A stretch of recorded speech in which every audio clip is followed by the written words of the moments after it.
There's a quiet assumption people make in today's world. If someone isn't visible, they must be insecure. If they're not posting their face, their life, their achievements, something must be missing. But what if the opposite is true? What if the people who show the least are actually the ones who need validation the least? And what if empaths, the ones who understand people the most, are the very ones choosing not to be seen? And if this video makes sense to you, don't forget to like it, because it helps push this message to people who actually need to hear it. We live in a culture where being seen is often mistaken for being valuable. The more attention you receive, the more important you appear. The more reactions you get, the more real your life begins to feel, not just to others, but even to yourself. Over time, this creates a subtle but powerful illusion. It convinces people that visibility is proof of worth, that if something isn't being noticed, it somehow matters less. But this system has a hidden flaw. It slowly trains people to outsource their identity. Instead of developing a stable sense of self from within, people begin measuring themselves through external feedback. Instead of asking, "Who am I?" when no one is watching, they start asking, "How am I being perceived right now?" And that shift is not small, it's psychological. Because the moment your focus moves outward like that, you stop living from your internal experience and start adjusting yourself for external approval. You begin filtering your personality, curating your behavior, editing your life into something more acceptable, more likable, more visible. And without realizing it, you move away from authenticity and closer to performance. That's the trade most people don't even realize they're making, but empaths tend to notice it. They sense how quickly attention can become addictive, how easily identity can become dependent on reaction. And once they see that pattern clearly, they don't rush toward it. They hesitate. Not because they lack confidence, but because they understand the cost of tying your self-worth to being seen. Empaths don't just see content, they feel intention. Where most people scroll past a photo, a caption, or a video without thinking too deeply about it, an empath often picks up on what's underneath. Because for them, it's never just about what is being shown. It's about why it's being shown. Where others see a simple post, an empath may sense the emotional need behind it, the quiet desire to be noticed, the unspoken request for validation, the subtle comparison woven into presentation, the performance that hides inside what appears to be authenticity. And this awareness isn't something they turn on and off. It's automatic. They read tone. They notice energy. They feel emotional signals most people overlook. And once you start seeing social media through that lens, it stops feeling light and casual. It starts feeling layered. Every post begins to carry meaning. Every interaction starts to feel like an exchange. Not necessarily fake, but emotionally loaded. Because underneath the surface, there's often a transaction happening, attention for approval, visibility for reassurance, expression for reaction. And empaths feel that dynamic in real time. For someone who already processes emotions deeply, this constant exposure becomes overwhelming. It's not just scrolling anymore, it's absorbing intentions, absorbing energy, absorbing emotional signals from dozens, sometimes hundreds of people. And over time, that builds up, not as obvious stress, but as quiet exhaustion, the kind that doesn't come from doing too much, but from feeling too much too often without pause. Here's what most people don't realize. For an empath, visibility isn't neutral. It's not just posting or being seen in a simple, harmless way. Because the moment you become visible, you also become interpretable. And being interpreted is never clean. It's filtered through other people's minds, their insecurities, their experiences, their assumptions, their mood. which means every time something is shared, it doesn't stay pure. It enters multiple psychological spaces at once. It becomes part of someone's comparison, someone's jealousy, someone's silent judgment, someone's projection, someone's misunderstanding. And most people don't think about this. They post and move on. But empaths don't experience it that way. They feel the weight of those unseen reactions, not individually, but collectively. It's like an invisible pressure, not loud enough to notice instantly, but strong enough to drain you over time. And this is where people get it wrong. They assume empaths avoid visibility because they're insecure. But it's not about weakness, it's about awareness.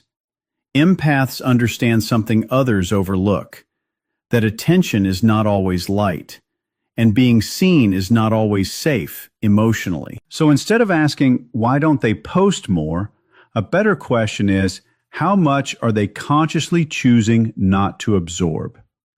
Because sometimes not showing yourself isn't about hiding. It's about protecting your mental and emotional space from becoming overcrowded with other people's perceptions. Most people build an image, not necessarily fake, but carefully shaped, adjusted, curated, designed to be seen in a certain way. Empaths, on the other hand, tend to move differently. They are less interested in building an image and more focused on protecting a reality. A reality that feels consistent inside them, even when no one is watching. That's the real difference. Because the moment your identity starts depending on reactions, likes, comments, approval, attention, validation, you slowly begin losing control over it. Your sense of self stops being anchored internally and starts shifting externally. And when that happens, something subtle but powerful breaks. Your confidence is no longer stable.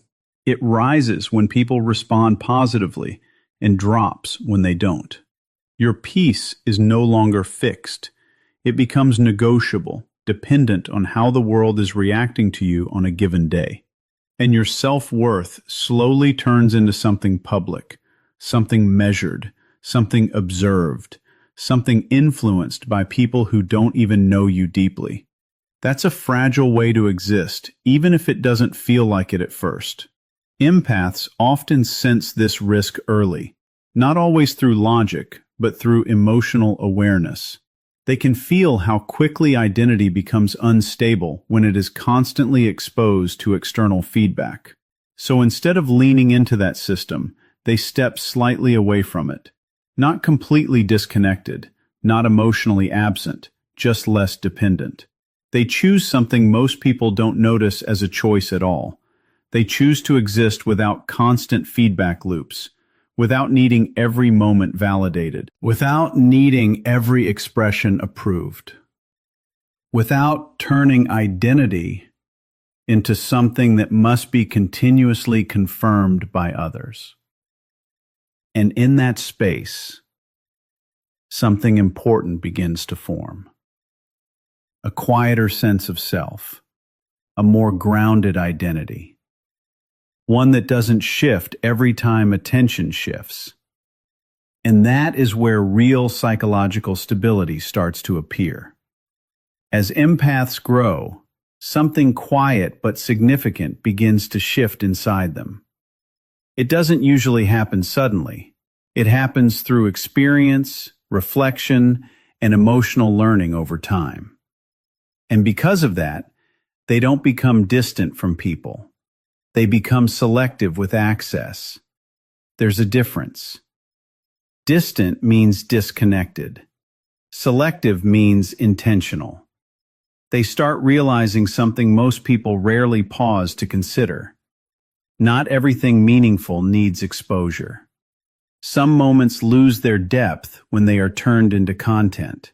Some emotions lose their purity when they are turned into performance. Some experiences become less real when they are constantly observed instead of lived. And slowly, a deeper understanding forms. Not everything real needs an audience. Some things are complete in themselves. They don't need validation, documentation, or external confirmation to matter. And perhaps the most important realization of all, not everything sacred survives being seen too often, because the more something is exposed to outside interpretation, the more it becomes shaped by opinions, assumptions, and projections. And empaths feel that shift very clearly. So instead of overexposing their lives, they begin to pull back. Not from people, not from connection, not from relationships, but from unnecessary access. They start deciding what belongs in the private space of experience, and what, if anything, belongs in the public space of perception. This isn't isolation, it's refinement, a way of filtering what deserves attention from others, and what deserves to remain untouched, unedited, and fully experienced. And over time, this becomes a form of emotional intelligence, because they begin to understand that privacy is not emptiness, it is protection. Protection of peace, protection of meaning, protection of experiences that lose something the moment they are turned into performance. So when empaths become more private as they grow, it's not because they are pulling away from life. It's because they are choosing to keep certain parts of life intact. Privacy is often misunderstood in today's world, because in a culture built on visibility, anything less than constant exposure is quickly judged. People tend to label it in simple terms: insecurity, avoidance, hiding, emotional withdrawal. But those labels usually miss the deeper psychology behind it. For empaths especially, privacy is not about running away from the world. It's about taking control of their relationship with it, because they understand something most people overlook. The moment you become visible, you are no longer just seen, you are interpreted. And interpretation is never neutral. People don't just see you as you are, they see you through their own lens. Their experiences, their assumptions, their emotions, their comparisons, their projections. And that means part of you stops belonging only to you. This is where privacy becomes important, not as a defense mechanism, but as a conscious decision. It becomes the ability to decide three crucial things: who gets to see you, how they get to perceive you, and how much of your inner world they are allowed to access and interpret. That level of control changes everything, because instead of being constantly open to interpretation from everyone, you start choosing where your energy, identity, and presence are placed. And that's not fear, it's awareness. It's not avoidance, it's discernment. It's not hiding, it's psychological maturity. Empaths often arrive at this understanding through experience. They realize that unlimited access doesn't create deeper connection. It often creates distortion. So they begin to value selective visibility, not because they want to disappear, but because they want to remain intact. And in that choice, privacy stops being something defensive. It becomes something intelligent. A quiet decision to protect the parts of yourself that lose clarity when exposed too often to the world's interpretations. There's something most people rarely stop to think about. Not everyone who observes you is doing it with good intent. In a world where visibility is constant, observation becomes automatic. But intention behind that observation varies deeply. Some people don't watch you to understand you, they watch to compare themselves with you. Others are not observing to connect, they are observing to compete quietly. And some are not even interested in your story at all. They are looking for cracks, weaknesses, inconsistencies, subtle things they can use, judge, or mentally store. And this is the part most people ignore until experience teaches it to them directly. Empaths, however, tend to feel this layer more intensely, not because they are paranoid, but because they are perceptive. They pick up on emotional undercurrents that others often overlook, and over time, through real experiences, not theories, they begin to learn a difficult truth about visibility, especially after moments like betrayal, after being deeply misunderstood, after trusting the wrong people emotionally, after realizing that openness doesn't always return in the same form it was given. Something inside them changes. They stop treating visibility as something casual. What once felt natural, sharing, expressing, being open, starts to feel more deliberate, more calculated, more aware. And slowly, visibility stops feeling like expression and starts feeling like exposure. Because exposure means more than just being seen. It means being available to interpretation, without control over how that interpretation unfolds. And once an empath understands that difference, their behavior shifts. They don't disappear, they don't isolate, but they become far more conscious of what they reveal, when they reveal it, and to whom. Because they understand that not all attention is safe attention, and not all visibility leads to connection. Sometimes it leads to distortion, and that realization changes how they move through the world. Here's the deeper shift that most people don't consciously notice.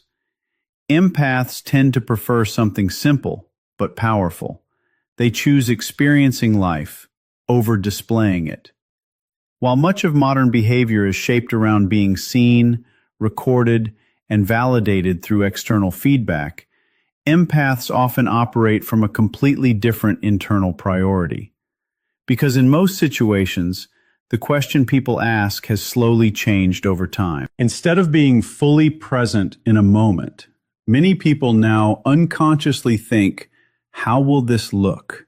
How will it appear on social media? How will others perceive it? How will it be interpreted once it's shared? But empaths naturally lean toward a different question entirely. How does this feel? And that small shift in focus changes everything about how they experience life. Because feeling requires full presence, and presence demands undivided attention. The moment you start documenting life for external consumption, something subtle begins to happen. You are still physically there, but mentally, a part of you steps outside the moment. A part of you starts observing instead of fully living. You begin framing the experience instead of fully dissolving into it. And empaths are often sensitive to this internal split. They can feel when attention is divided between experience and performance. When life is no longer just being lived, but also being managed for perception. So instead of staying in that divided state, they choose presence. Full, unfiltered, undistracted presence. And presence is something social media cannot truly reward.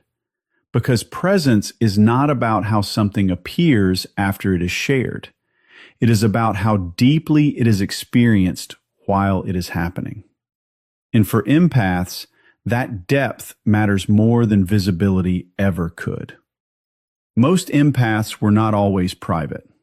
In fact, many of them started on the opposite side of the spectrum. They used to share more freely, trust more easily, express themselves without hesitation, and show parts of their inner world without thinking too much about consequences. Because at that stage, openness feels natural. It feels like connection. It feels like honesty. It feels like emotional safety. But life has a way of reshaping that perception over time, through experiences that are not always loud, but deeply impactful. Moments of misunderstanding, situations where sincerity was misread, times when vulnerability was not handled with care, or when trust was given to people who did not value it in the same way. And slowly, a realization begins to form. Not everyone deserves access. Not everyone can hold what you share with the same intention you gave it. And that realization changes everything internally. Because once an empath truly understands this lesson, their personality doesn't harden, it refines. They don't become cold or disconnected, they become precise. Their openness is no longer automatic, it becomes intentional. Their trust is no longer immediate, it becomes earned. And their emotional availability is no longer unlimited. It becomes directed where it is respected. They stop giving themselves freely in spaces where their presence is overlooked or undervalued. Not out of resentment, but out of understanding. Because they begin to recognize that energy, attention, and emotional depth are not things to be distributed without awareness. They are resources that shape identity, peace, and emotional stability. And once that awareness settles in, their behavior naturally shifts.